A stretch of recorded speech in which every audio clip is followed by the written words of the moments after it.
Hello viewers, welcome back to our channel. আশা কৰো আপোনালোকে সবাই ভালে আছে। সো আজি আমি আমাৰ ৰিলেটেড বা যিটো টপিকৰ ওপৰত আমি আলোচনা কৰিম, এই টপিকটো আলোচনা কৰাৰ আগত আমি এটা ভিডিঅ' চাই ল'ম। ঠিক আছে? সো ভিডিঅ'টো আপোনালোকে চাওক। 10 অক্টোবৰত প্ৰায় 8-9 হাজাৰ শিক্ষকৰ নিযুক্তি হ'ব। শিক্ষকৰ প্ৰতি বছৰে ৰিটায়াৰমেণ্টটো হয়। গতিকে আমি নিযুক্তি দিয়াৰ চেষ্টা কৰোঁ।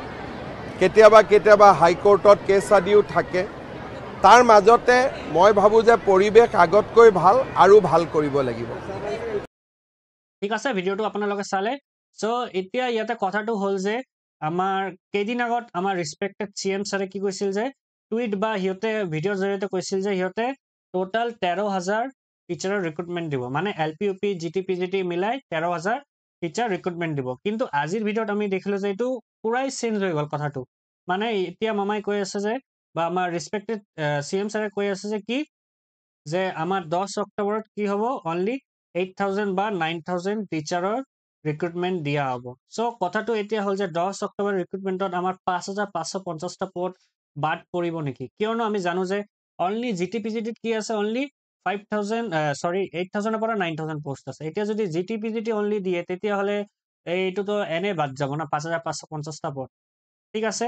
তাৰপিছত আৰু আছে মামাই ক'লে যে ভিডিঅ'ত যে কেছৰ কথা যে কেছ চলি আছে সেইকাৰণে আমি কি হৈছে এই LP UP ৰিক্ৰুটমেণ্টটো দিলে হ'ব পাৰে। তো মূল কথাটো হ'ল যে আমাৰ নিউজৰ কেছৰ ওপৰত নিৰ্ভৰ কৰি আমাৰ সব টিচাৰৰ ৰিক্ৰুটমেণ্টবিলাক ষ্টপ হৈ আছে নেকি?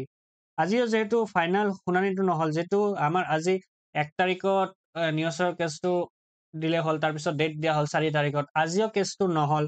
চ' এতিয়া হ'ল যে আমাৰ আৰু কিমান দিন ৱেইট কৰিব লাগিব? নহ'লে আৰু ভাল আমি কি কৰিব লাগিব এতিয়া ভাবা আৰু ইমান দিন ধৰি ৱেইট কৰিছোঁ। বস্তুবিলাক আমাৰ এতিয়ালৈকে ক্লিয়াৰেই নাই যে কি হ'ব 10 অক্টোবৰত আমাৰ গোটেইবিলাক ৰিক্ৰুটমেণ্টটো দিব নে নাই। চ' ইয়াৰ গোটেইবিলাক ক্লিয়াৰ ইনফৰমেশ্যন পোৱাৰ কাৰণে আপোনালোকে কি কৰিব পাৰে আমাৰ ৰেছপেক্টেড CM ছাৰ বা আমাৰ যে এডুকেশ্যন মিনিষ্টাৰ ছাৰৰ লগত আপোনালোকে কথা পাতিব পাৰে। তেতিয়াহ'লে আপোনালোকৰ কি হ'ব গোটেইবিলাক বস্তু আপোনালোকক ক্লিয়াৰ হৈ যাব। তেতিয়াহ'লে আপোনালোকে আৰু ভালকে বস্তুবিলাক ইনফৰমেশ্যনটো পাই যাব। তো আশা কৰোঁ যে আপোনালোকে গোটেইবিলাক বস্তুটো বুজি পাইছে। তো লাষ্টলৈকে আমাৰ ভিডিঅ'টো যদি আপোনালোকৰ ভাল লাগে আপোনালোকে মোৰ চেনেলটো লাইক কৰিব, শ্বেয়াৰ কৰিব আৰু ছাবস্ক্ৰাইব কৰিব। Thank U.